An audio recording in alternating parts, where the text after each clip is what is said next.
Well, good morning, brother, and welcome to another daily devotional. This morning I want us to read from the Gospel of Luke, and we're going to be looking at chapter 10. The section of chapter 10 that I want to read is very familiar. It's the parable of the Good Samaritan. And in the introduction to that parable, Jesus is asked by a man about how a person inherits eternal life. And Jesus says to him, how do you read it? What's written in the law? And the man answers, you shall love the Lord your God with all your heart and with all your soul and with all your mind and with all your strength, and your neighbour as yourself.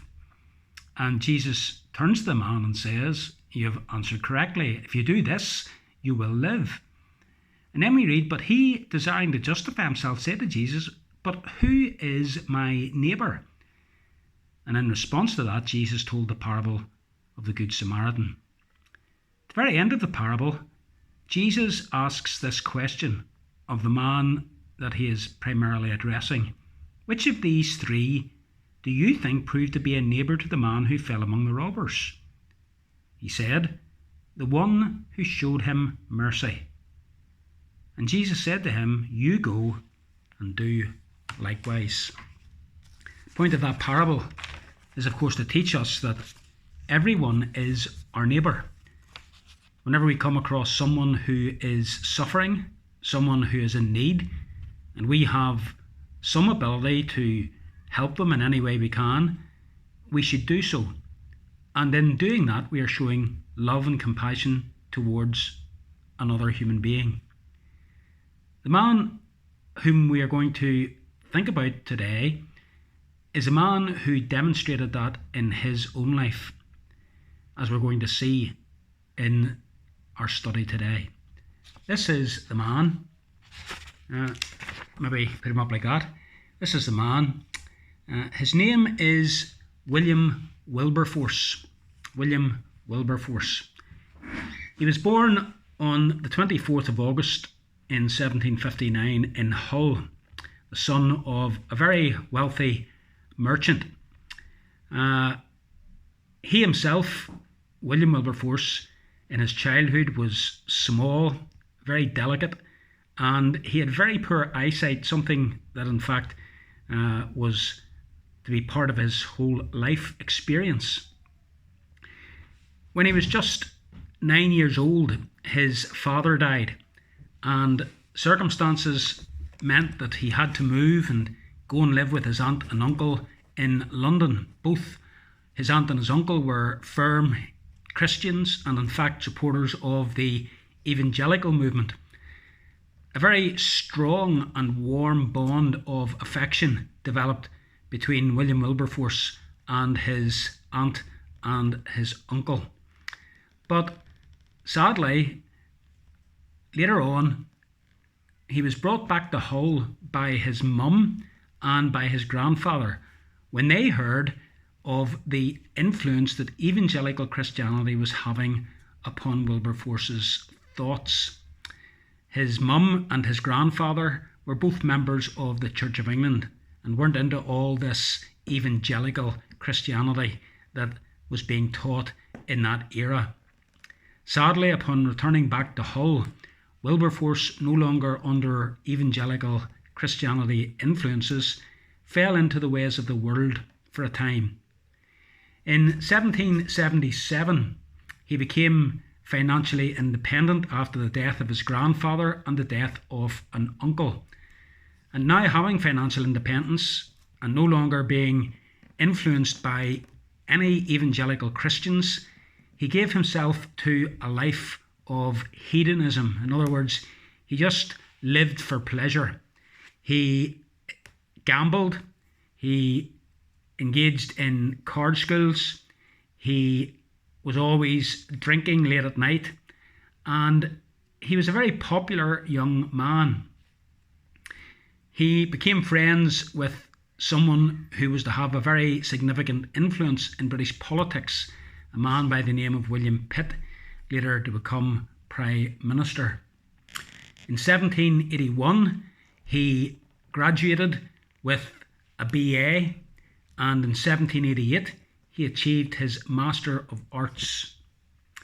William Pitt encouraged Wilberforce to think about going into politics, and in 1780, aged 21, he became MP for Kingston upon Hull. He sat in Parliament as an independent. He wouldn't join either of the main parliamentary parties at the time. But he was still very much a man of the world. He moved to London. He joined gentlemen's clubs. He indulged in gambling, and he was renowned as being a great singer. In 1783, William Pitt became Prime Minister, and Wilberforce was a strong supporter of William Pitt. The following year, 1784, he stood for a seat in Yorkshire, and he was returned to Parliament. During this time, he began to read evangelical works again.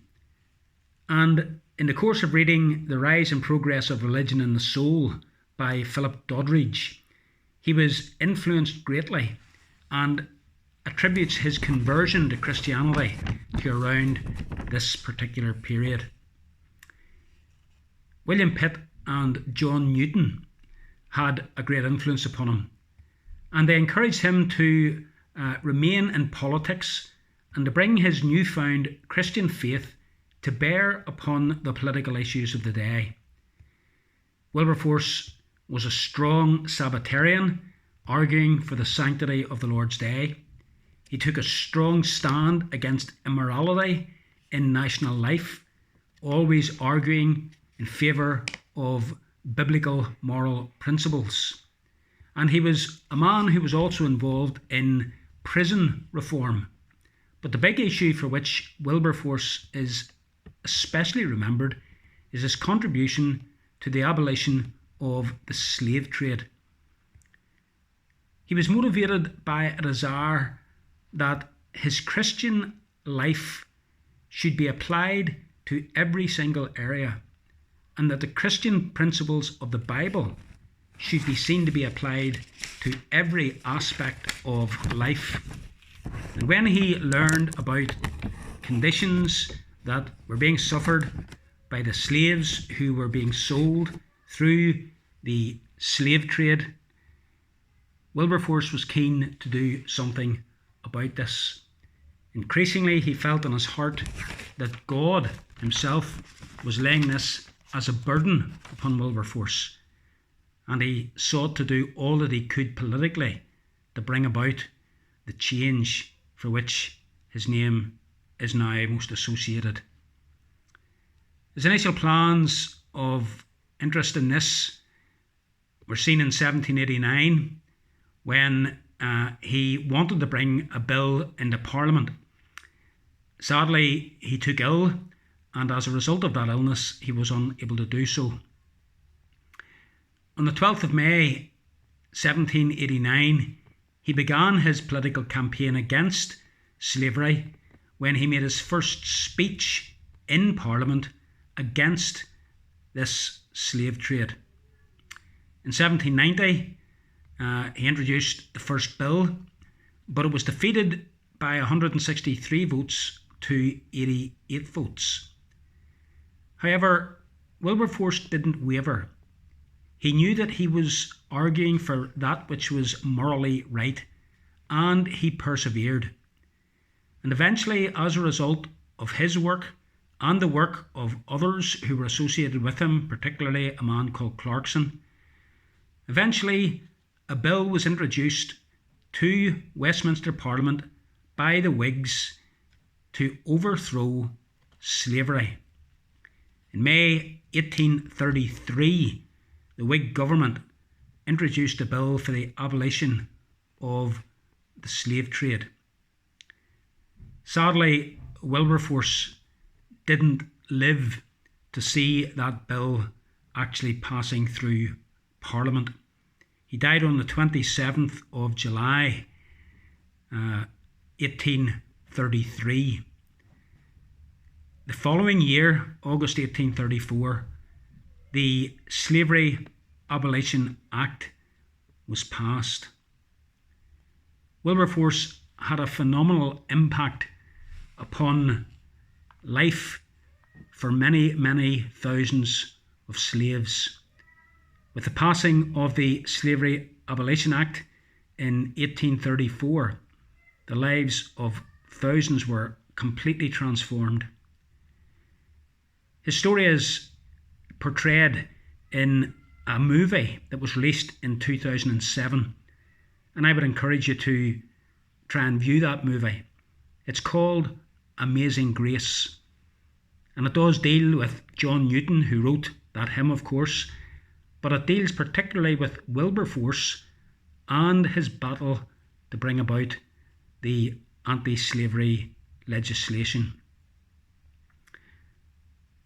I started this talk by referring to Jesus' words in Luke chapter 10. Wilberforce could very easily have looked at what was happening to the Negroes that were being taken from Africa and brought out to America and sold as slaves, and thought to himself, well, that's not my problem. He could have turned and walked the other way. Indeed, some of those who were arguing against Wilberforce's political proposals described the Africans who were being press-ganged and sold as slaves as lesser human beings who benefited from their slavery. Jesus teaches us that we are to love our neighbours as ourselves. And that includes doing all we can to ease the pain and suffering of any human being anywhere in the world. We are to speak up for those who can't speak for themselves. We are to seek to ensure that biblical principles of compassion and love and respect for all of humanity is applied in all areas of life. And that includes even in the practicalities of our own lives. Who is our neighbour? Our neighbour is anyone that we come across who is in need and whom we can help to relieve that need to some degree. Jesus said that we are to love God with all our heart and soul and mind and strength, and we're to love our neighbour as ourselves. And if we truly love God, then we will love other human beings. Wilberforce showed this in very practical ways, giving his life to ensure that the Abolition of Slavery Act eventually passed in Parliament. May God help us to be people through whom God's love is shown to other people. Have a good day, brethren.